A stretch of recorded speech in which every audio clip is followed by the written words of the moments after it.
I got used to being his backup. In order to sign a contract, he drugged me and sent me to the other party's car.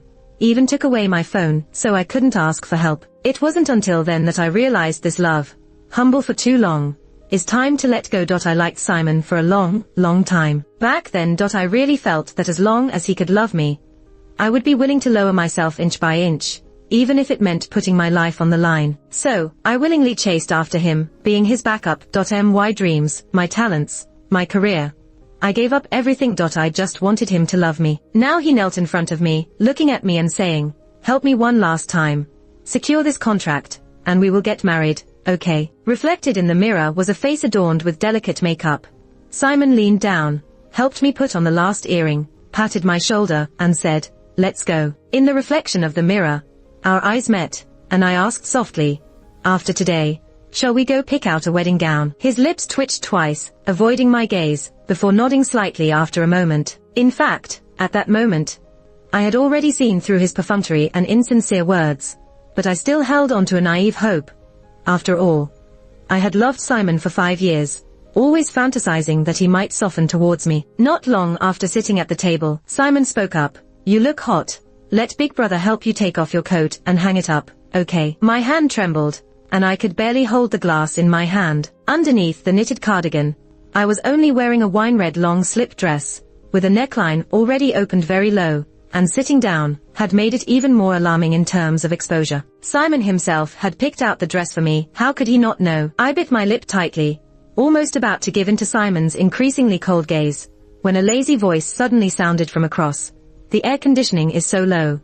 I didn't think she would feel hot." I hesitated and turned in the direction of the voice, coming face to face with a pair of bright and intense eyes, as if there was a fire burning within them. It was an incredibly handsome face, with pale skin, sharp eyebrows, and a high nose bridge. Though his lips were thin, they were very attractive, adding depth to the contours of his entire face.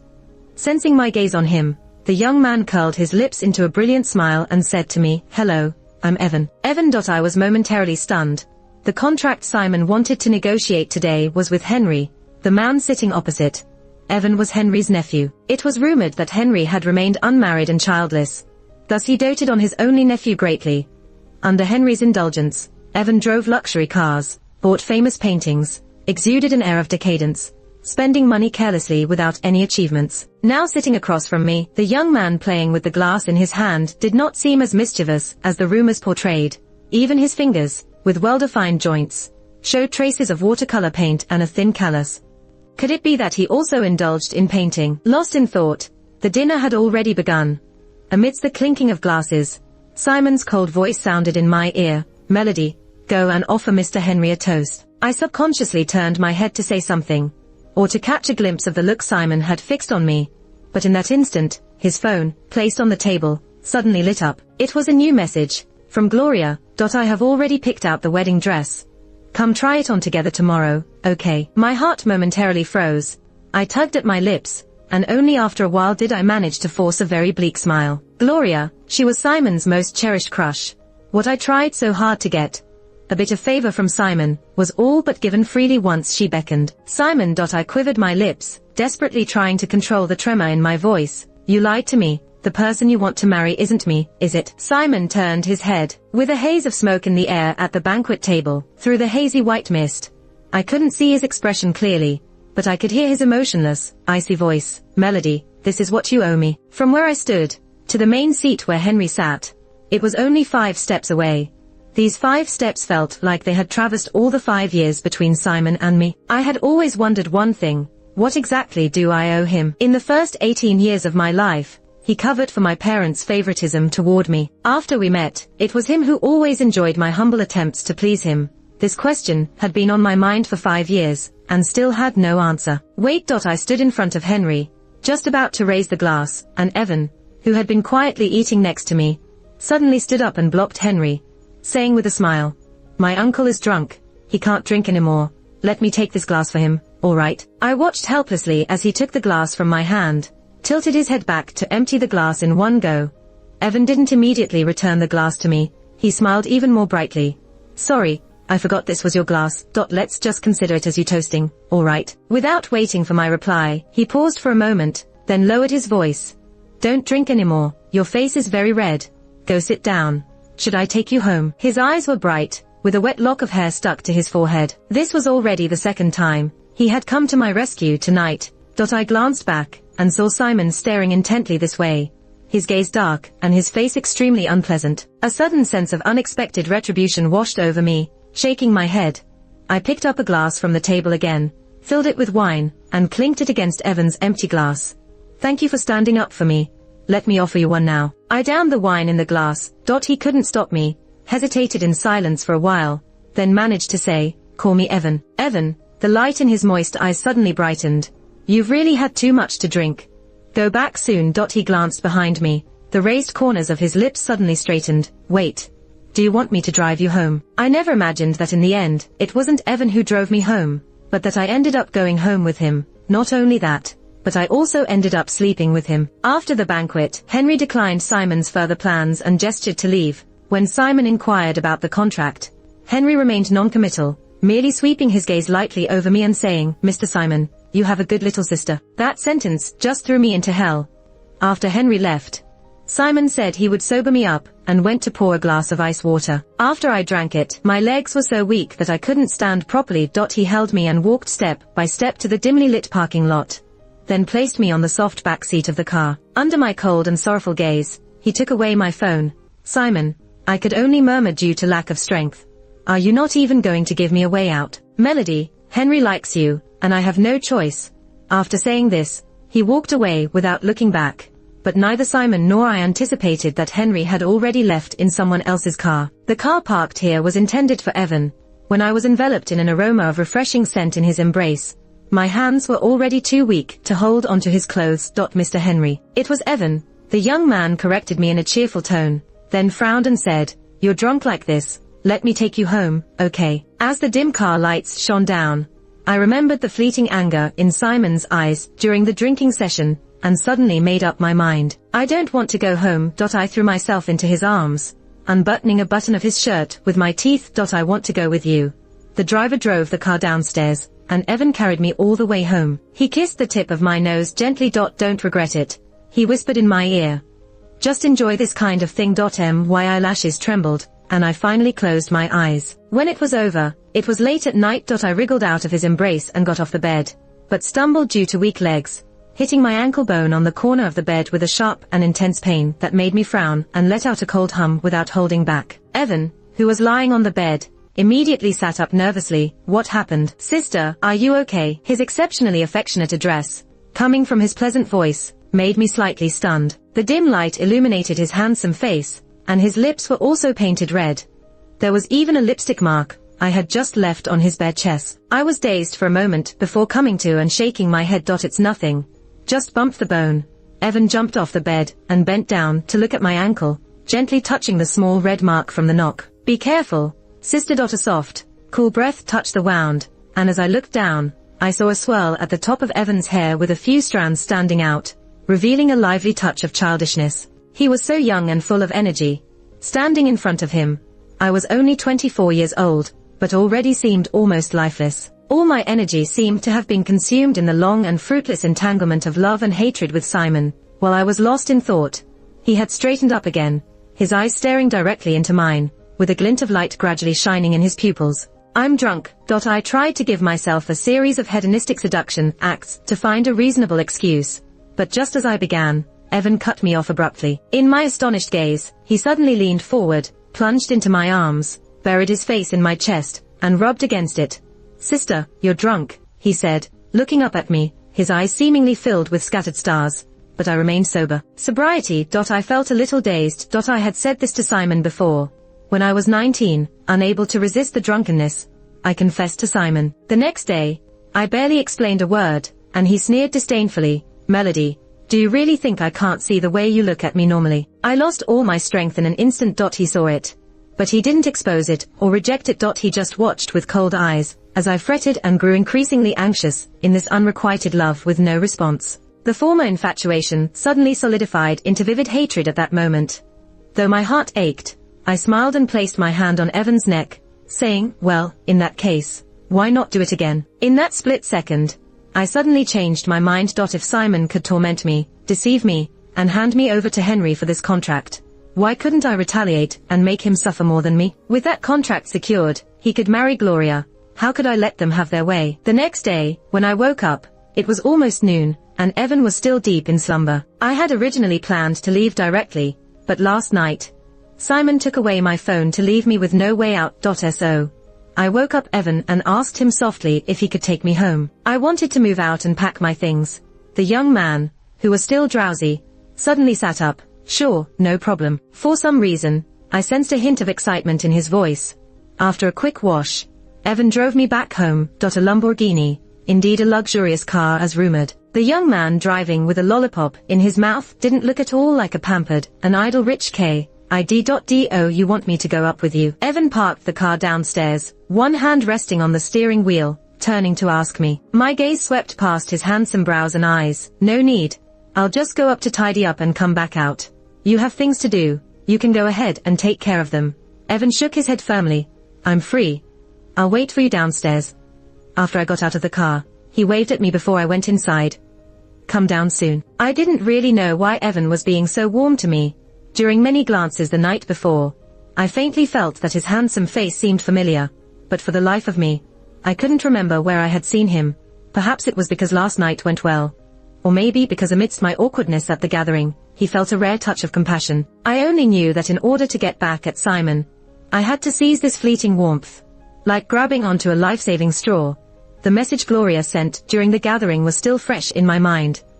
I had originally thought Simon wasn't home, but upon opening the door, a heavy smell of smoke filled the room. Unable to hold back, I coughed a few times, and when I turned back, Simon was already standing in front of me. Meeting his bloodshot eyes, I paused. Before I could say anything, Simon grabbed my shoulder and in a hoarse voice, he said, "Why did you come back so late?" I chuckled mockingly. "Weren't you supposed to go try on wedding dresses with Gloria? Why haven't you left yet?" Ignoring my sarcasm, his gaze swept over me, landing on the bright red mark on my shoulder, a trace of pain flickering in his eyes. "You and Henry together?" I pushed him aside as I entered, busying myself with packing, throwing the computer and clothes haphazardly into a suitcase. Turning back to look at him, I smirked maliciously. "Brother, it was you who put me in his car. Now who are you trying to put on a show for?" Simon stood frozen in place, as if his whole being had stiffened, the light in his eyes slowly extinguishing, his once handsome features clouded over with sorrow. Once, I would sneakily caress the corners of his eyes while he slept, even place soft kisses on his forehead, careful not to wake him. And today, I suddenly realized that the fiery yet sincere affection had worn away bit by bit over the 5 years of entanglement, culminating in the moment he personally ushered me out last night. Love turned to ashes. That was all. As I dragged my suitcase past him, Simon suddenly came to his senses. Grabbing my wrist, he said awkwardly, "Last night, I came back one last time, but Melody, the car had left, and you were no longer there. It was only then that I realized how painful it still was for me, like a sharp needle piercing into my heart, not intense, but lingering and profound, seemingly endless." Taking a deep breath, I let go of the suitcase and held out my hand to Simon. "Give me my phone back, Melody, big brother. Stop pretending. You could have found many ways to locate me. If it was Gloria who was taken, would you have given up so easily?" I finished with a smile. "How could I forget? You wouldn't bear to send Gloria to such a place." I and Simon's moment of frozen silence. I walked out the door with my suitcase, not looking back like he did last night. When I got downstairs, Evan wasn't in the car. He had pulled out a camera from somewhere, and was taking pictures of the cherry blossoms by the entrance. Seeing me come down, Evan turned the camera towards me and took a picture, before putting it away, and running over to take my suitcase. "Are you done packing? Let's go, sister." On the way over in the morning, Evan had arranged for us to meet with a real estate agent to look at apartments, but he unexpectedly stood us up. "How about you move in with me for now?" Evan suddenly grabbed my wrist, his eyes shining brightly as he looked at me. "We can look for an apartment in a couple of days. Or if you don't want to move out, my place is spacious enough for both of us. Not only is your place spacious, but the bed is also very comfortable." I raised an eyebrow and smiled. "All right. I will pay you rent." That's how I ended up moving in with Evan, and then I quit my job at Simon's company, planning to find a new one. I didn't even go back to the office to pack my things. I just sent an email to HR to confirm. Simon had sent me many messages in between, all of which I ignored and deleted without reading. What was there to read? Just apologies, urging me to come back and help with his tasks. before quitting. I had a pile of unfinished projects in my hands, and he was probably already overwhelmed trying to appease Gloria, who was upset about his broken promise. Brother, don't rush. This is just the beginning. Evan, I sat on the sofa, looking up at him tenderly.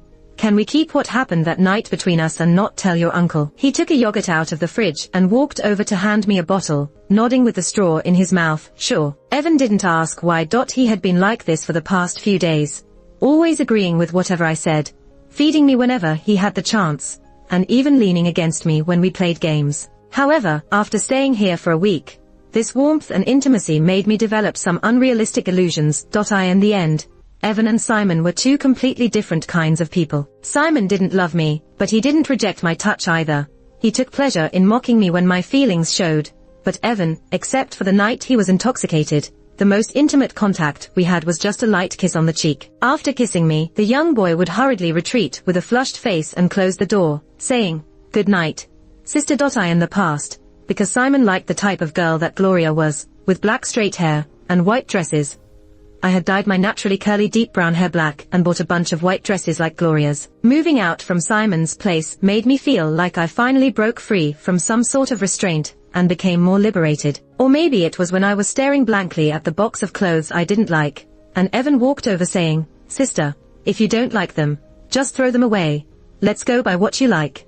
And then Evan took me out shopping. From the ground floor of the mall all the way up, Evan accompanied me, helping me try on one item after another. He would praise me non-stop as I stepped out of the fitting room, never seeming to get tired of it. It seemed like he had a natural talent for color coordination. His suggestions were astounding. In the end, I bought a bunch of different colored spaghetti strap maxi dresses and high heels, then went to a salon to dye my hair a pink purple hue. After drying my hair, Evan ran over. "Sister, you look so beautiful." He tugged at the hem of my dress and swayed it back and forth, the unusually bright light in the shop shining down, making his already fair face look even more attractive. Evan was never shy with his compliments towards me. In the past, I had to struggle to get just a few words of praise from Simon, while Evan could say so much in just an hour. My gaze fell on his slightly exerted, well-defined fingers.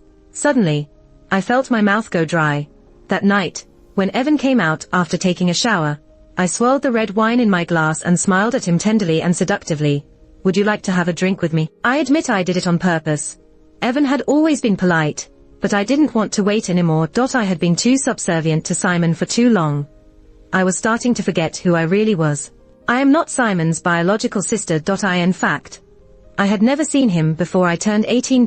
When I was 9, my foster parents took me from the orphanage. When I was 13, after my foster mother's sudden death, my foster father's gaze towards me became even more strangely intense. Later, I found a sizable life insurance policy with him listed as the beneficiary hidden in the closet, which made me start to doubt the cause of my foster mother's death. Around that time, my foster father developed a gambling addiction, racked up debts, and wanted to sell me to pay for a dowry. I was in college at the time. I collaborated with someone to entice him into borrowing a large sum of money, initially just wanting to drive him out of the city like a disgrace and escape far away. But he got so obsessed with gambling and paid no heed to anything, accumulating massive debts and eventually being chased to a construction site, where he fell and died instantly with steel bars piercing through his chest. I wasn't unafraid.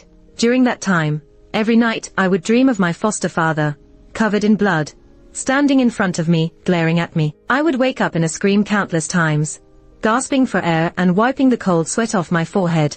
But another voice in my heart reminded me, "Melody, you are free, you are saved." However, in the second month after my foster father's death, Simon appeared. He claimed to be my brother and brought me back home, and then, it seemed like I gradually fell in love with my brother without even realizing it. Muttering to myself, I swirled the half-filled glass of wine in my hand, and by my side, Evan reached out and took the glass from me.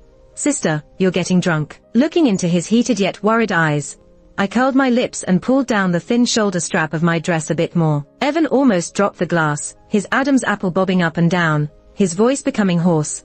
"Sister, Evan." I pounced into his embrace, rubbing my chin against his chest. After a moment of silence, Evan gently cupped my face and planted a tender kiss. "Sister, remember to tell me to stop if you're uncomfortable." He spoke with a natural demeanor, as if it were just a common saying, but I suddenly froze, tears almost welling up in my eyes. Between Simon and me, there were so many times. He never once consoled me, only calling out Gloria's name when I was lost and confused. Sensing that I was crying, Evan immediately panicked, stopping his actions and gingerly wiping away the tears from my face. Melody. He rarely called me by my name, but each time he did, his voice was so gentle it could drip water. If you don't want to, we won't continue. But please don't cry. After a long pause, it seemed like he finally made up his mind and earnestly whispered in my ear, I like you. I'm not cowardly or impotent, just stubborn and fragile. A long time ago, Simon opened the door to my heart. He was skilled at playing with emotions, deliberately using sporadic warmth to lure my heart and make me mistaken a sense of love. But for 6 whole years, he never once said he liked me. He didn't even go through the motions. In my entire life, the only I like you I heard came from Evan. Evan and I, in the end, couldn't go on. Finally, as drowsiness overcame me, I closed my eyes and fell asleep. In a daze, I felt Evan carefully wiping away the tears on my face, bathing me, changing me into pajamas, and putting me to bed. Before turning off the light, he leaned down and planted a gentle kiss on my cheek.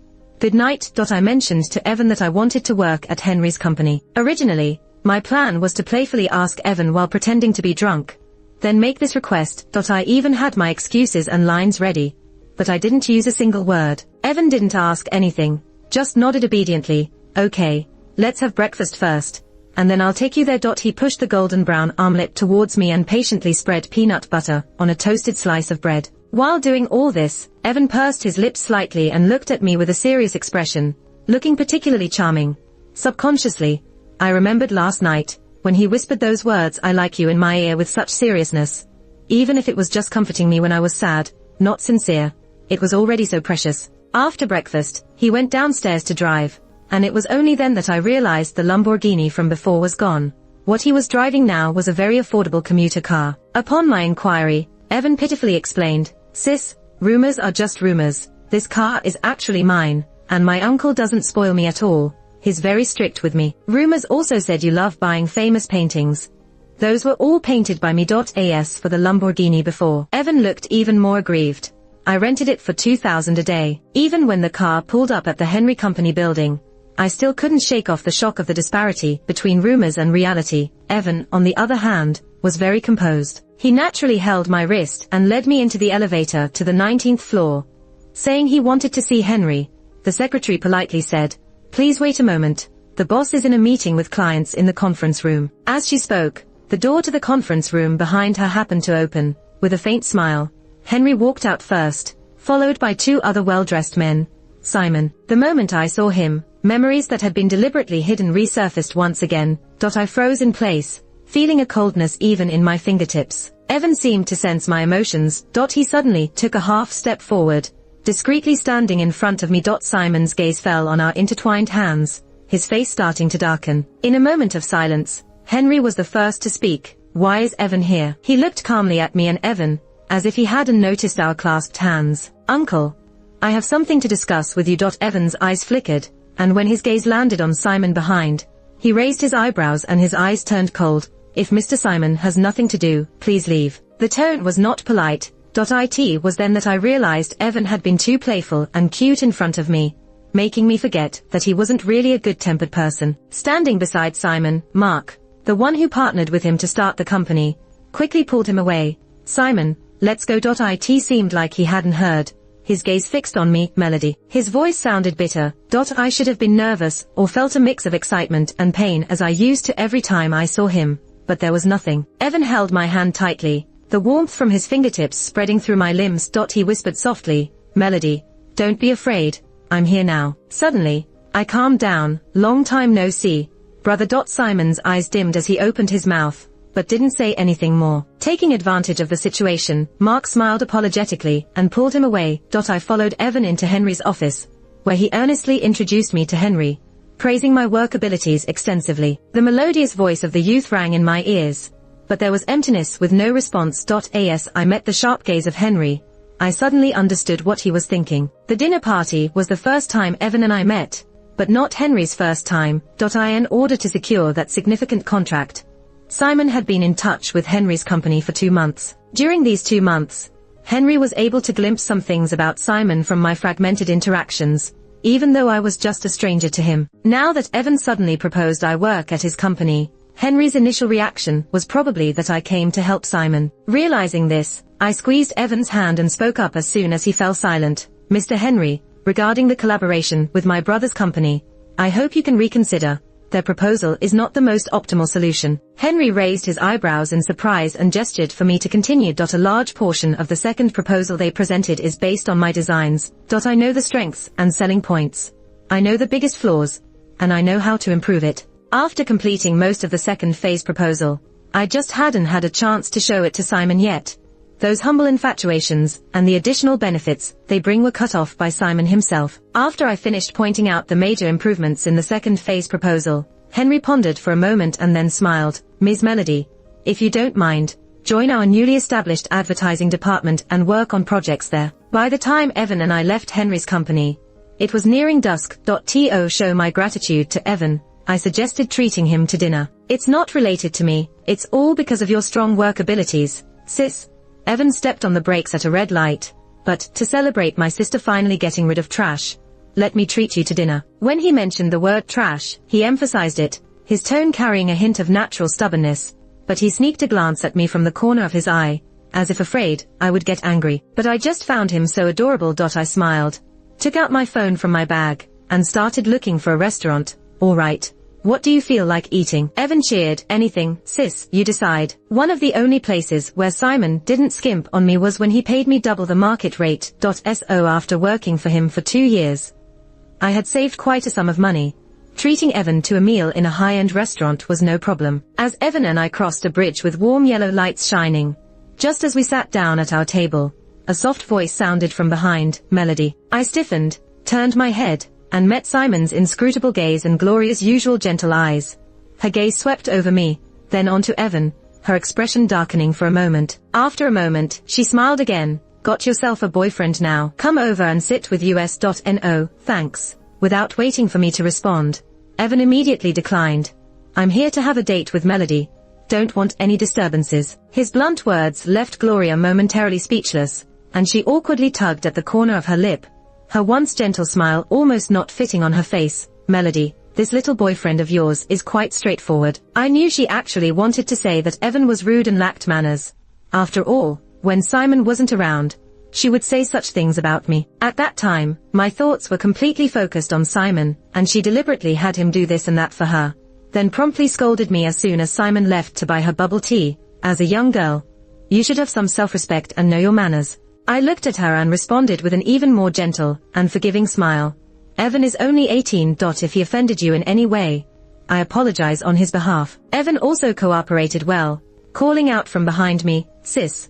Suddenly, Simon stood up, walked over, and pulled my wrist, trying to drag me away. Evan exerted force to shake off his hand. Let go of Melody. He turned to Evan, softening his tone slightly. Evan, I just need to talk to my sister for a moment. I sneered, and he immediately increased the strength with which he held my wrist. Evan's eyes turned cold, standing in front of me, refusing to leave. I thought for a moment, soothing him gently. Go order the food first. I'll be right back. His watery eyes looked at me, appearing pitiful under the light, like a forlorn big dog. Remember to order a blueberry cake and pan-seared cod for me. Evan finally relented. Call me if you need anything. He sat back in his seat, while Simon dragged me all the way to an empty private room. He pushed me in and locked the door behind him. As the lights dimmed and brightened, I instinctively closed my eyes, then heard Simon's cold voice. You're not with Henry. So how did you end up with Evan again? I laughed. I am dating Evan. Simon. You have to meddle in whoever I'm with, who I'm dating. Simon gritted his teeth, his gaze falling on my purple-pink hair and the exposed bare skin. Melody, do you have no shame? Simon, people with shame wouldn't send their sister to a client's bed for a contract. Henry never contacted you again, did he? Maybe you should postpone your wedding with Gloria, brother, I said, looking at him with a smile, a mist of veiled fog accumulating in my eyes. Opening the unlocked door, I brushed past Simon. He reached out, as if wanting to grab my dress, but eventually let his hand fall dejectedly, his voice clear in my ear. Gloria and I have called off the engagement. I didn't look back, or even pause for a moment. It had nothing to do with me, did it? Over the years, he and Gloria had been on and off too many times. I followed Simon's every move and could see through Gloria's intentions clearly. Simon was her current best choice, but she wasn't truly content with the situation, Given a big enough opportunity, she would leave Simon at any time for a higher place. So, I could probably still get some leverage from Gloria. By the time I returned to my seat, the food was already served. Evan was playing with a box in his hands.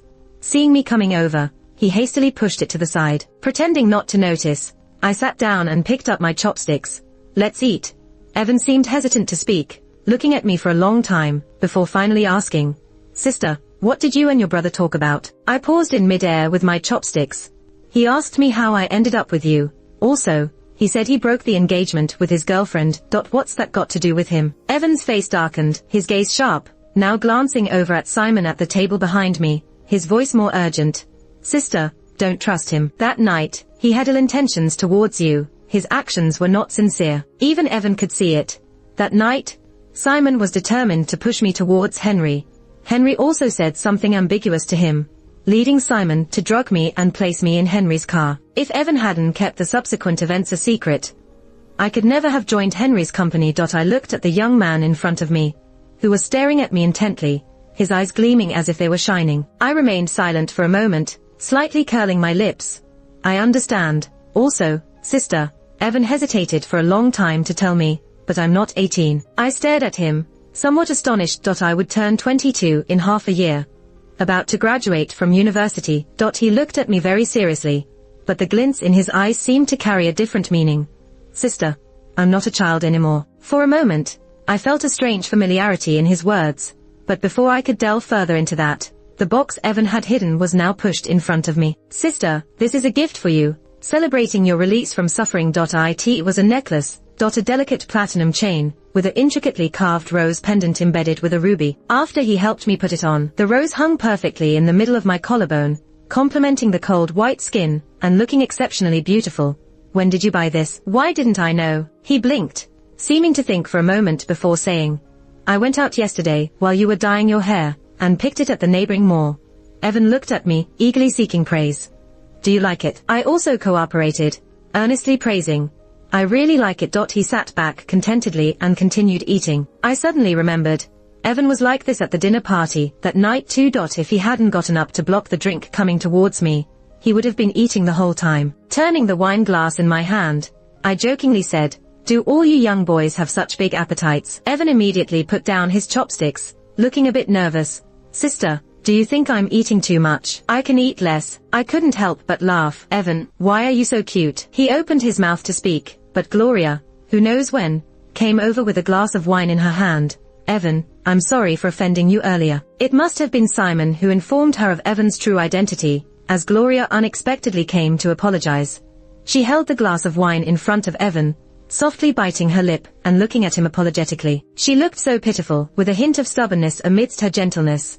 Simon always fell for this act. I watched Gloria's performance with interest, seeing the desire flickering in her eyes, knowing full well what she desired. Evan, perhaps, was the higher ground she had just found. Sorry, I have to drive Melody home later, so I can't drink. Evan didn't take the wine glass, just looked up, glancing at her with some amusement. Disappointed, Gloria stood there unwillingly, but Evan added, if you have nothing else, please leave. Melody and I have some personal matters to discuss. Perhaps Simon had told her that Evan was not to be offended, although Gloria looked quite aggrieved.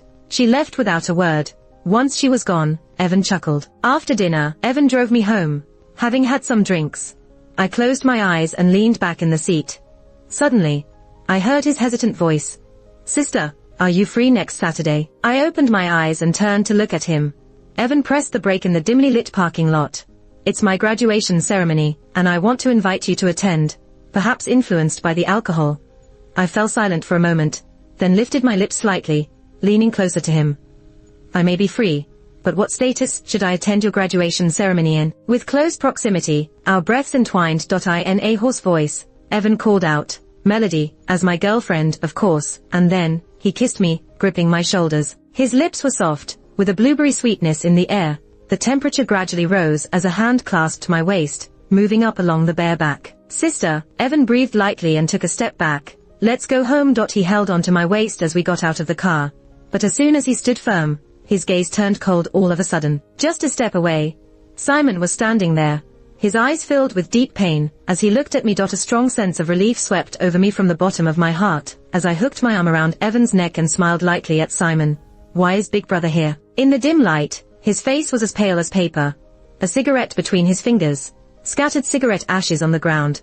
I didn't know how long he had been standing there. I realized that he must have seen everything that went on between Evan and me inside the car. After dropping Gloria off at her place, I suddenly thought to come and see you. I nodded. Big Brother, you can leave after you've seen me. Evan and I are going home. He seemed stung by some word, and a vivid pain glinted in his eyes. Melody, our place is your home. I almost chuckled. Simon, is that really my home? Do you believe that yourself? But after that surge of emotions, I felt deeply desolate. When I was 18 and Simon first brought me back, I also thought that was my home. But I quickly realized that I was incredibly unfamiliar with the arrangement and placement of things in that house, even less so than Gloria. Simon had no intention of explaining it to me, just letting me figure it out on my own. After living there for 6 years, I didn't even have the qualification to change a piece of painting. Once, when Gloria came over to our place as a guest and played video games with Simon, she suddenly said she wanted to eat teddy bear cookies. I searched for them in the kitchen for a long time, and even got a cut on my finger from the sharp edge of the biscuit tin. As I brought the cookies back, I caught Simon and Gloria kissing. Simon had his back to me, but Gloria, hearing my footsteps, lifted her gaze and looked at me with gentle yet mocking eyes. I fled in panic.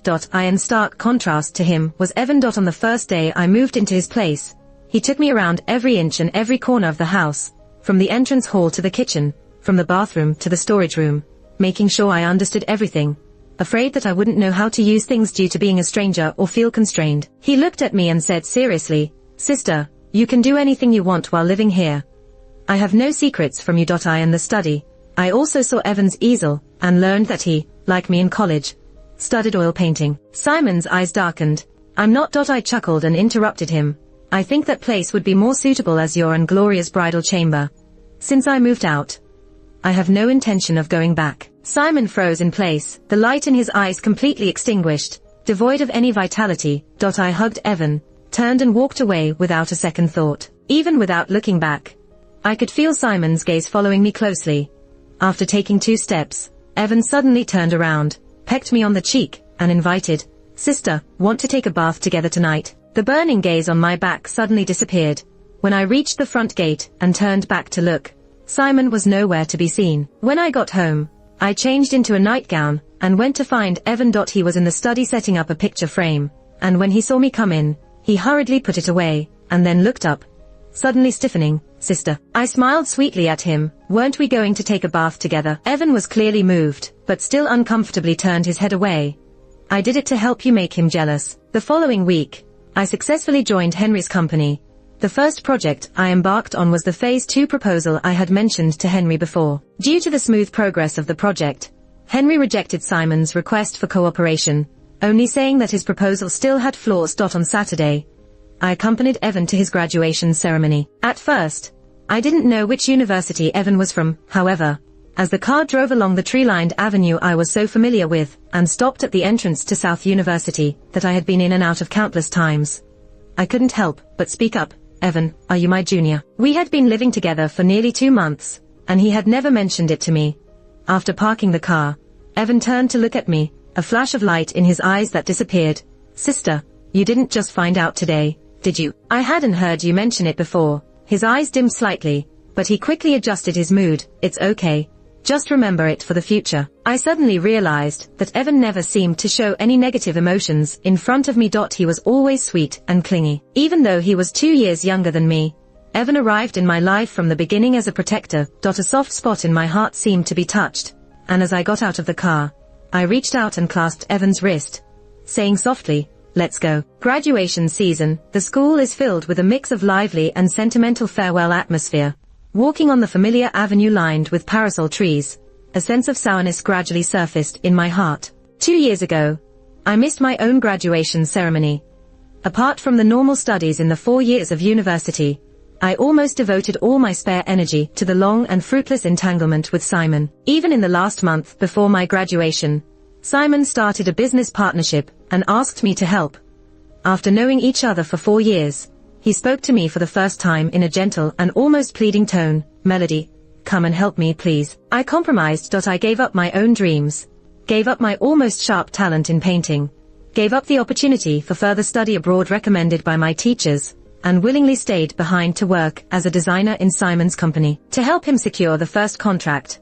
I drank until my stomach bled, and ended up in the hospital, missing my own graduation ceremony. However, it wasn't until 3 months later that I learned Simon had registered 20% of the company's shares under Gloria's name from the very beginning. Sister, Melody, I suddenly came back to my senses, as Evan placed a bachelor's cap on my head, and lifted his camera to my face, saying, "Sister, smile for me." I instinctively raised the corners of my mouth, and in the next moment, I heard the shutter click. I in the lively atmosphere. Evan took a bachelor's gown from another guy beside him and handed it to me, his eyes shining. "Sister, come and take photos with us." After a moment of daze, he quickly grabbed my wrist and pulled me into the crowd. Following along, we ran, formed a huge heart shape on the lawn in front of the library, painted the school emblem on our cheeks, and threw the bachelor's cap high to take a photo of the graduation ceremony I had missed, unexpectedly completed in the year I met Evan. In the familiar school auditorium, as Evan pulled me up on stage to move the tassel, I saw the familiar painting teacher, Laura. "Melody, why did you come back to school?" Her eyes flashed with surprise for a moment, then quickly turned to recognition upon seeing Evan next to me. I opened my mouth to speak, but before I could, Evan grinned and said, "Ms. Laura, my girlfriend is here to accompany me to the graduation ceremony." Laura seemed to express some emotions. Before leaving, she pulled me aside and whispered, "Since you've come out, that's good then. Evan is a good boy. Take care of each other." I fell silent for a moment. It was her who recommended me for further study abroad. After I declined, she was disappointed. After much persuasion, I finally told her that I had someone in my country that I couldn't let go of. She seemed to have guessed something and sighed. "Melody, the one who truly loves you will not ignore your future.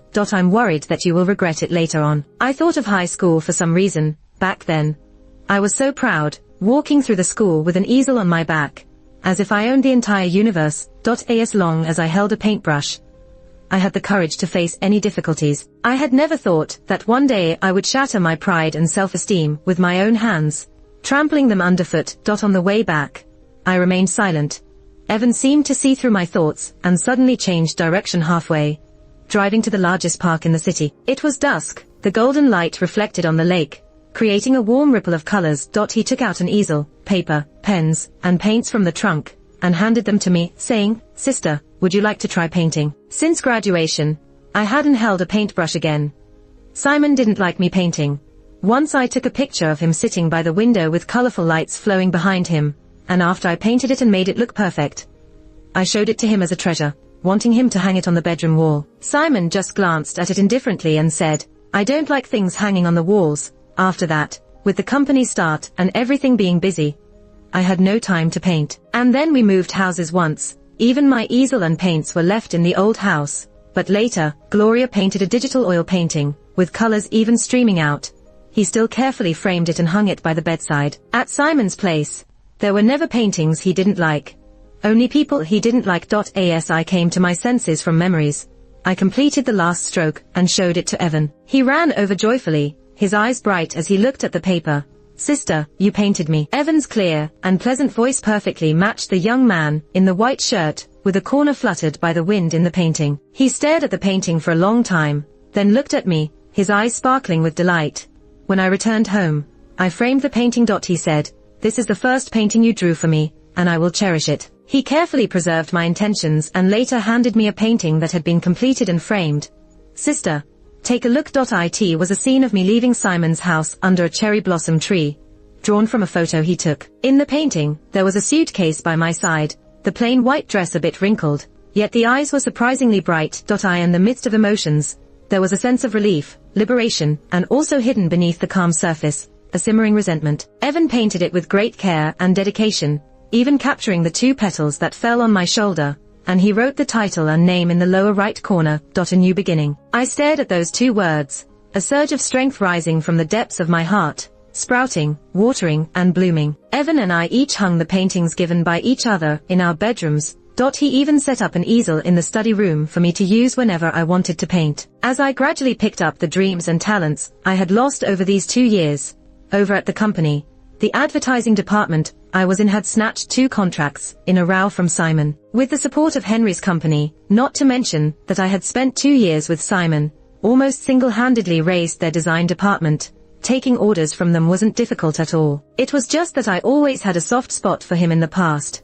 Faced with successive business failures, Gloria, who always sought profit and avoided harm, was on one hand perfunctorily dealing with Simon, and on the other hand, looking for new opportunities. One noon, as usual, Evan came to the company to bring me lunch.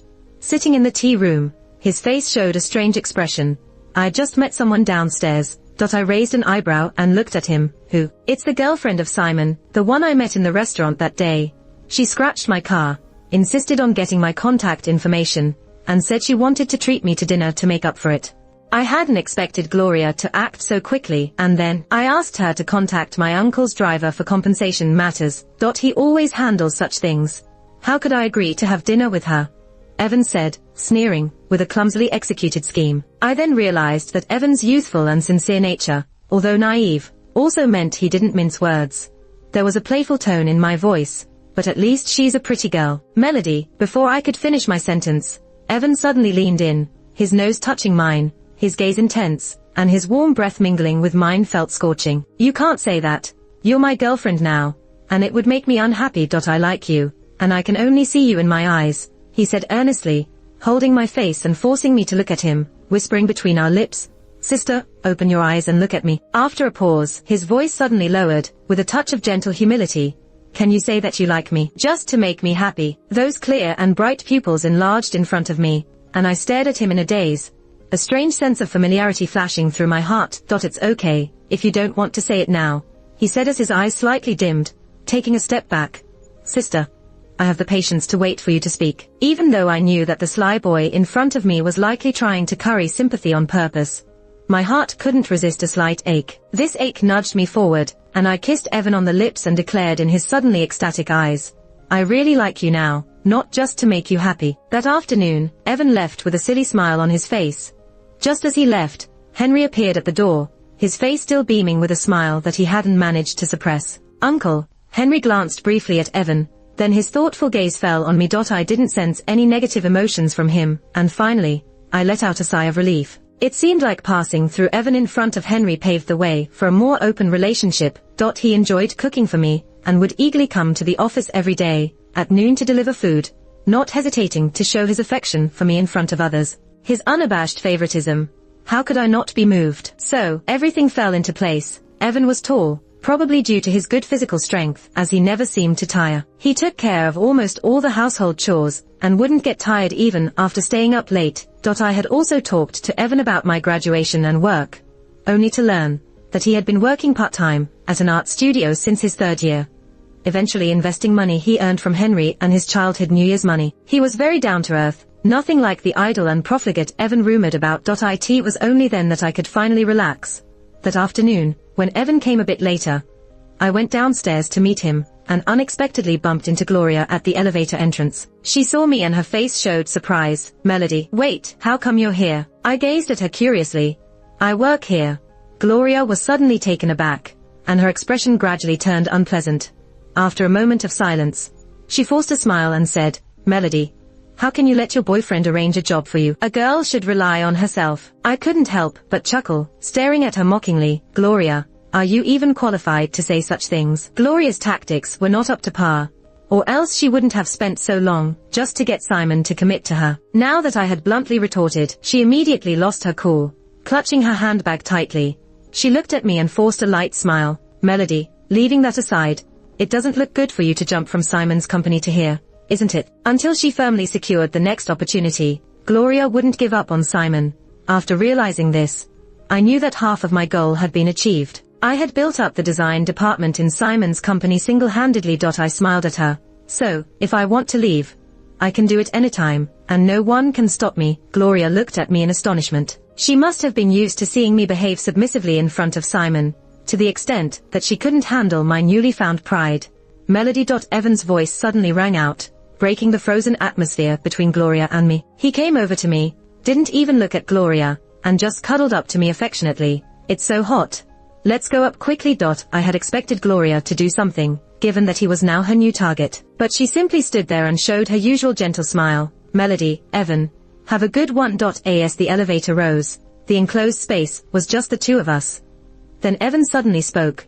She has changed her target. It took me a moment to realize he was talking about Gloria. He looked at me, lips curled with a hint of mischief, revealing his sharp canines. When the driver went to deal with the compensation issue, my uncle happened to go with him and saw her. Later, she made sure to get my uncle's contact information, and is trying to set up a meal with him. Gloria had shifted her focus from Evan to Henry. Thinking back to how Simon had tried every trick in the book to get me into bed with Henry, it felt like fate was fickle and ever-changing. After half a month, one afternoon when Evan couldn't come to pick me up, he asked me to take a cab home. As I stepped outside and stood by the roadside, a familiar black SUV pulled up next to me. Simon's cold eyes peered through the car window. Get in. I didn't move, leaning on the car and glaring at him expressionlessly. Simon's eyes narrowed even colder. Melody, are you making me repeat what you've done in front of passers-by? I couldn't help but laugh. Go ahead, tell me, what have I done? Simon opened the car door and stood in front of me, staring down at me with a scornful smile. You slept with Henry first, then hooked up with his nephew, and now you've joined Henry's company, using every means to snatch contracts from me. Melody, how did I not see before how capable you are? I certainly didn't have the kind of ability Gloria possessed. I smiled at him. Perhaps if you had sent her to Henry's bed in the first place, the results would be even better. Before I could finish speaking, a heavy slap landed on my face. The sharp pain spread instantly, and I tongued the soft flesh in my mouth, turned my head to look at him for a moment, then suddenly raised my hand and struck back even harder. Simon's gaze darkened instantly as he gritted his teeth. Melody, Simon, you really should see how your crush is flirting in front of my boyfriend and his uncle. I watched him with a smile. As for the so-called contract stealing, it's just each to their own abilities, bro. That's your and Gloria's company. What's it got to do with me? Why should I hold back? He must have been so used to me acting like a lovesick puppy in front of him that he was momentarily unable to adapt, just staring at me blankly. I gave a cold laugh, then walked away without looking back. The slap Simon gave me didn't have much force behind it, but it left a faint red mark on my face. So when I got home, Evan saw my face and his gaze immediately darkened. Sister, who did this to you? Before I could say anything, he suddenly snorted. It's Simon, isn't it? I scolded Gloria in front of him, and he got angry. I reassured him. Don't worry. I hit back right then and there. Evan raised his hand and gently caressed my cheek with his fingertip, his eyes filled with a tender expression like a puppy. Then he earnestly promised, I'll make him pay. At first, I thought Evan was just joking. It wasn't until during a casual conversation at work that I learned that the cash flow in Simon's company had broken, and Evan was dead serious. That evening, Evan drove me home. As soon as the car parked in the underground garage, a figure suddenly flashed in front of us. It took me a few seconds to recognize that it was Simon. Unconsciously, the traces of him in my heart had faded to almost non-existence. Evan raised an eyebrow, suddenly reached out and held my hand. Don't be afraid. He stepped out of the car, positioning himself between me and Simon in a protective stance, chin up, looking arrogantly at him. Simon was actually quite tall, but standing in front of Evan, he seemed to be towering even more. Although he was younger than both of us, he was no longer the thin frame of a boy, standing up straight like a tree. His momentum wasn't any weaker than Simon's. Simon looked at Evan with a blank expression. Have I offended you in any way? Evan sneered, looking very disdainful. Mr. Simon hit my girlfriend, and you ask if you've offended me. Simon opened his mouth, and when his gaze fell on me, there was a hint of malice. Evan, are you feeling like a savior just because you're relying on your uncle? What does the private matter between me and Melody have to do with you? Yeah, I rely on my uncle. Are you just relying on yourself? Evan chuckled in anger. These past 2 years, if it wasn't for you using Melody, getting her projects done, accompanying her for drinks to win orders, would you and that woman's company have grown so fast? Rising on the back of a woman and then biting back, facing someone shameless like you is really unfortunate for Melody in our family. Furthermore, with a cold and fierce gaze, you shouldn't always feel like Melody owes you some things. If looked into closely, from the very beginning, it's you who owe her. He didn't hold back in his words. By the time he finished speaking, Simon's face had turned pale.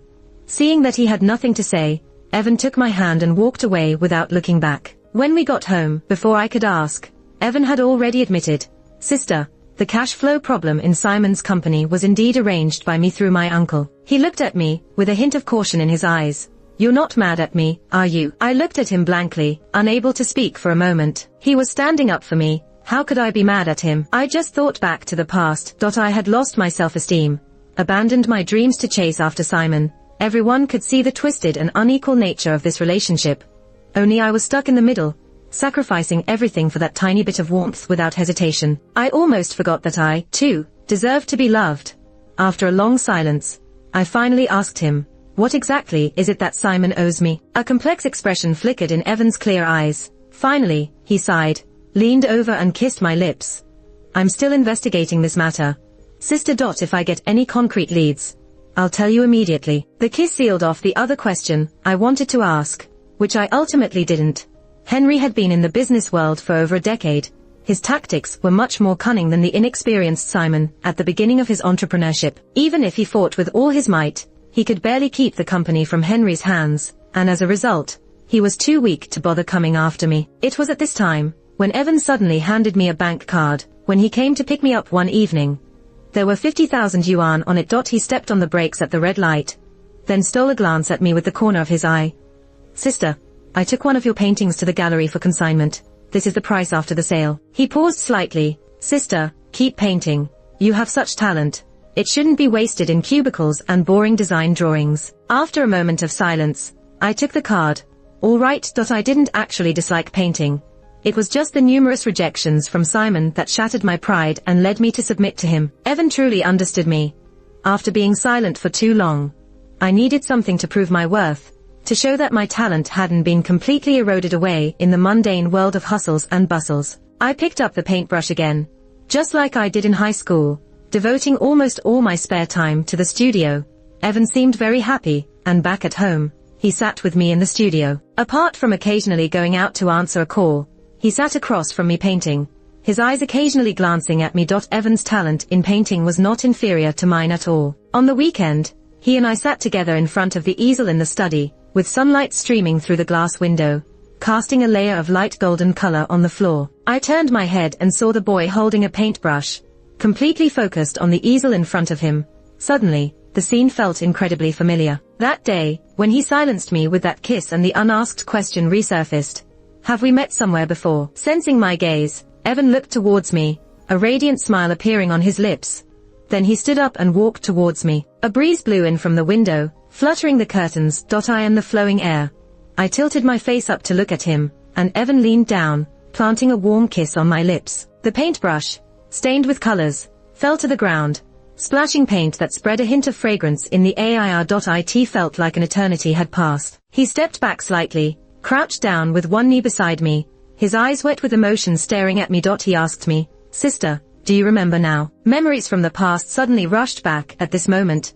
I remembered that I had indeed seen Evan before. In the winter of my senior year, Simon changed the locks at home to coerce me. Unable to return home during the winter break, I stayed at school and took up a part-time teaching job at a training studio. Because the income was good, I continued to do it. There was a tall, slender, high school student who often came for classes. Although his strokes were still immature, his sensitivity to color combinations was already enough to be astonishing. But at that time, he was not using the name Evan, and I was so preoccupied with my entanglement with Simon that I barely paid attention to his appearance, only recalling his wet eyes that held a mix of pride and defiance. And then, Simon, for once, humbly sought my help. He was too skilled in his ways, gradually drawing me into the illusion of a gentle trap. And in the end, I gave up my dreams and agreed to him. The last time I taught Evan, I asked him about his dreams. He seemed a bit flustered, saying he wanted to get into the best art school in the country, and that even though his family was not well off, he would work hard. I smiled faintly, gave him the salary I had earned from the part-time job, and left him. I parted ways that day, went through the resignation procedures, and never went back to that studio. As I snapped back to reality from my memories, I looked at Evan in a daze, and he gazed at me expectantly, asking if I remembered. The young boy's handsome face showed a hint of shyness, revealing his intentions. His real purpose for going to that studio was not to learn from me. 81st, he wanted to challenge me. Sister, you paint really well. So when you said you wanted to give up and handed me your salary card, I was shocked. I dug around for a long time, slowly piecing things together. He said, rubbing his cheek against my hand. Simon is not worth it, you know. Do you know? I dreamt of seeing that proud Melody that my teachers used to talk about, the one with the talent and perception for art that seemed innate. When she picked up the paintbrush, it felt like nothing in this world could hold her back. He continued, and the pride and dignity that Simon took away from me, you helped me regain them. I should thank you for that. But I remained silent for a long time, then asked softly, so, did you know from the beginning that Simon would hand me over to Henry? His eyes widened in panic. No, Melody. Why did Henry suddenly swap cars with you when he left that night? Why did the door that should have been securely locked open so easily at Simon's touch? Why did you have a condom in your pocket that night? Was it just a coincidence? I laughed self-deprecatingly, suddenly feeling incredibly pitiful. My foster parents adopted me, but treated me strictly and coldly. After my foster mother passed away, my foster father's gaze towards me became increasingly eerie. During my 3 years in high school, I spent all my time outside of class in the art studio, without making any friends, only having a not-so-close ally.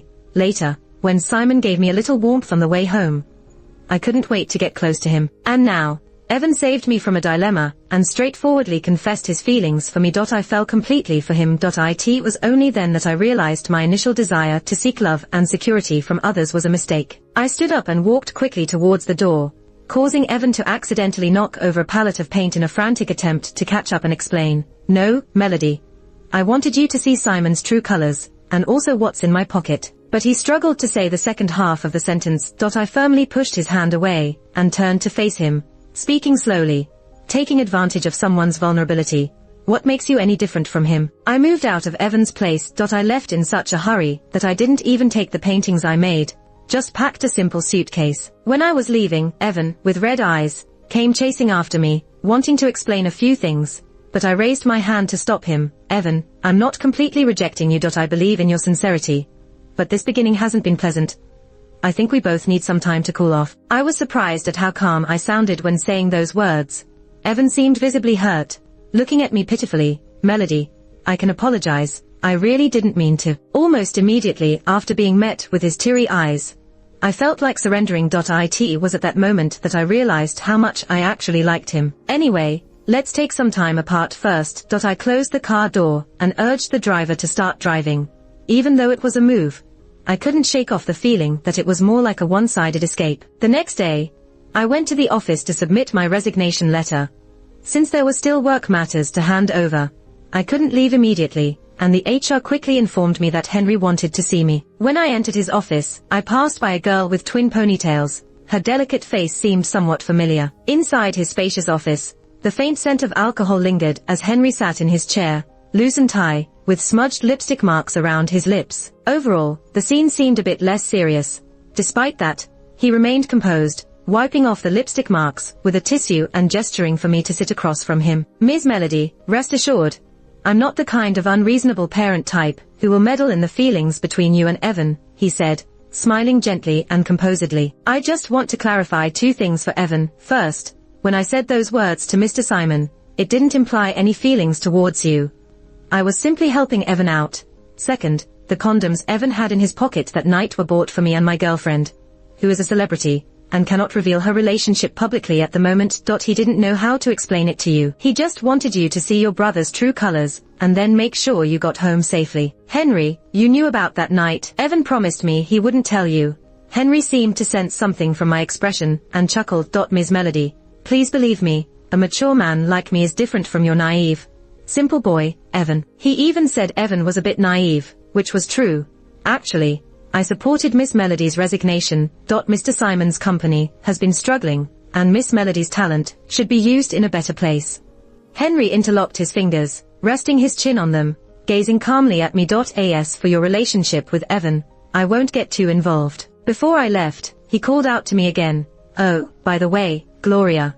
Henry pronounced the name with a hint of unfamiliarity, perhaps not remembering the person so well. I gathered all the chat and call records of Gloria trying to invite me for dinner and other activities, packaged them, and sent them to your email. That night, I worked late. It wasn't because of overtime, but because my mind was filled with too much.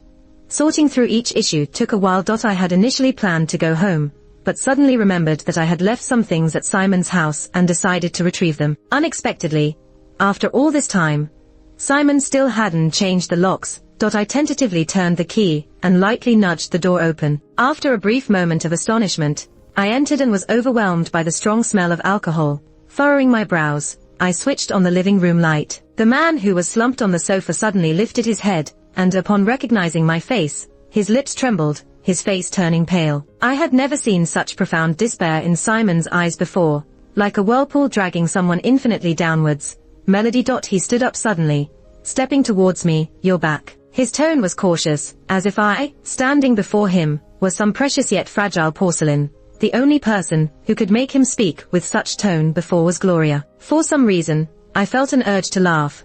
Simon reached out his hand, seemingly wanting to touch my shoulder, but I quickly took a step back, avoiding it. Mr. Simon, we are hardly acquainted. Let's not get touchy-feely, okay? I said calmly.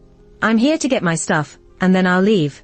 You don't need to worry. As for this act, you don't need to play it anymore. We both know that your previous display of heartbreak and longing in front of me was just an act to soften me up, so I would come back and continue helping you. Isn't that right? Human nature is such. Simon never cherished my affection from the beginning. So how could he really wake up to it after he sent me away himself? It was all an act. Perhaps there was some genuine regret, but 3 parts true and 7 parts performance, and when a person puts on such an emotional appearance, it is only for the sake of something. Clearly, my design capabilities still had some utility for Simon, so he was unwilling to let me go. In an instant, the despair in his eyes deepened even further. Melody, I'm not. Simon's voice was incredibly hoarse. I misunderstood about your parents. He didn't finish the sentence. I followed his gaze and only then noticed a few sheets of paper scattered on the coffee table. The words on the paper were very clear. Initially, Simon's biological parents and my parents had collaborated to start a business. But when I was abducted, my parents were too distraught to focus on work, which gave them an opportunity to swallow up a significant portion of the company's shares. Later, my father noticed this and wanted to separate the shares of the 2 families, but they took all the cash in a hurry and fled, only to get into a car accident on the way. Both adults died instantly, and Simon was lightly injured and fell into a coma. When he woke up, recovered, and was discharged from the hospital, my parents took him in regardless of the past animosities. They weren't harsh to Simon, but they repeatedly told him since he was very young, that he must find me in the future given the opportunity. Seeing this, I suddenly understood everything. Why did Simon say I owed him? With such parents who cared only for profit, and forgot about loyalty, and taking the money and running away. How they brainwashed Simon, it was quite obvious. Furthermore, after my parents really adopted him, they didn't treat him exceptionally well, which made Simon feel increasingly indebted. When they were gone, he transferred that resentment onto me. I set down those pages, and when I looked at Simon in front of me, I suddenly found my past unwavering determination to be pathetic. In truth, Evan was right. If it hadn't been for that night's direct confrontation, I would have still been caught in Simon's blunt knife tug-of-war, gradually getting used to that long and endless pain until I completely became his puppet, never to wake up. Actually, Evan saved me. Thinking of this, I threw the few sheets of paper at him and smiled gently. Simon, I don't accept your apology. I don't like you anymore. You can rot in the mud with Gloria. After moving out of Evan's house, he didn't contact me for several days. I thought he was actually calming down, but when I returned home from work one evening, I found him pitifully squatting at my door, jumping up excitedly when he saw me. Sister. Then he wobbled a bit, and I quickly stepped forward to support him. Evan then fell into my arms, burying his face in my shoulder, his warm breath brushing against my skin. Sister, he said woefully, my foot's numb. Helpless, I could only bring Evan back home. Once inside, he took off his backpack from behind and pulled out a painting. I realized that the painting was of me, with the desolate ground, the fiery skirts scattered all over, the soft chestnut hair cascading down, juxtaposed with the golden red glow of the sunset on the horizon. But the face in the painting didn't quite look like me now. This is you from 2 years ago, Evan said. Sister, I dreamt of you often after that, like a proud and beautiful rose, blooming even in the desolate wilderness. Later, I tried every means to find out your whereabouts, because I felt you shouldn't be trapped in his mire. Pausing, he looked at me with a suddenly earnest gaze. So I took matters into my own hands this time, but I just wanted you to see him for who he really is and then take you back home. Evan said, Melody, I didn't mean to take advantage of the situation. The rose wasn't bought by me. I designed it a long time ago to give it to you, because I like you. Evan had told me many times before that he liked me, but never like now, nervously as if waiting for the final judgment. In fact, I had known for a long time that the rose necklace was not, as he previously said, bought at a mall. A colleague told me that this brand always accepted custom orders. I just hadn't thought that even the design was drawn by Evan himself. Those proud bones that Simon had carved out of my body with a blunt knife, amazingly, with Evan's help, were slowly beginning to reappear. Before this, I never thought that I could pick up a paintbrush again and become the proud and composed Melody. I was silent for a moment, finally reaching out my hand in Evan's hopeful and cautious gaze, gently embracing him. "I like you too," I said with my eyes closed. As devoutly as reciting wedding vows. From then on, Simon was permanently removed from my world, replaced by Evan, aside the brushes and easels. Later, Evan and I moved to Paris and rented a nice space for a gallery. Not long after the gallery opened, we held my first solo exhibition. By that time, I had become a somewhat renowned oil painter in the art circle, attracting a variety of visitors to the exhibition, including Henry and his girlfriend, the girl with 2 ponytails. She generously purchased the most expensive painting and even posted a 9-grid on Twitter praising it. I was grateful and offered to paint her portrait. She blinked at me and said, "Don't be so polite. I genuinely like your paintings, much more than Evan's."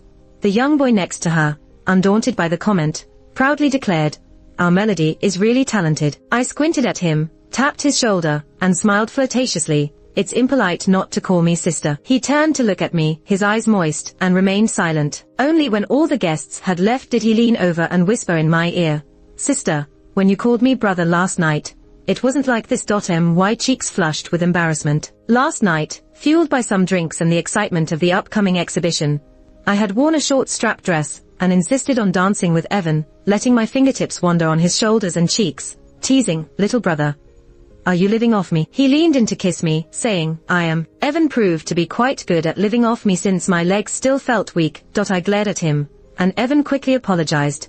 "Sister, I was wrong." In the midst of our laughter, a figure suddenly appeared nearby. I looked up to see Simon.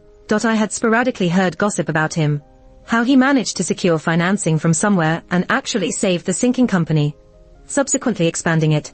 And then there was Gloria. I hadn't shown Simon the evidence I had on Henry, but somehow he and Gloria still broke up, with him even reclaiming the shares he had given her. Today, after more than a year, Simon appeared much thinner, with a sense of desolation etched in his appearance, yet his gaze remained as cold and stern as ever. Evan immediately stood guard in front of me as Simon approached. Without a flicker in his eyes, Simon said, "Melody, I have something to tell you." "I have nothing to say to you," I retorted. In the past, Simon might have reacted angrily, but at that moment, he continued to gaze at me calmly, his eyes filled with a complexity of emotions that I couldn't decipher. "And I didn't want to understand." He smiled faintly and said, "If you don't want to hear it now, that's fine. I've sent it to your email. Whenever you have time, take a look." With that, Simon left. It wasn't until we were closing up the exhibition in the afternoon that we realized he had bought a painting, a piece depicting a lake with swaying lotus leaves that I had painted. It suddenly struck me that it was actually Simon whom I had gone boating with. On my 20th birthday, when Gloria was absent, he finally managed to spare a day to accompany me for 2 hours of rowing. I was ecstatic, even if Gloria called him away later that night. I thought it was the happiest birthday I had ever had, but when I painted that picture, those memories had completely faded from my mind. All I could recall was my 26th birthday, when Evan took me from boating to roller coasters, from bungee jumping to carousel rides. Easily attained, I failed to cherish them, only reaching for stars that no longer belonged to me.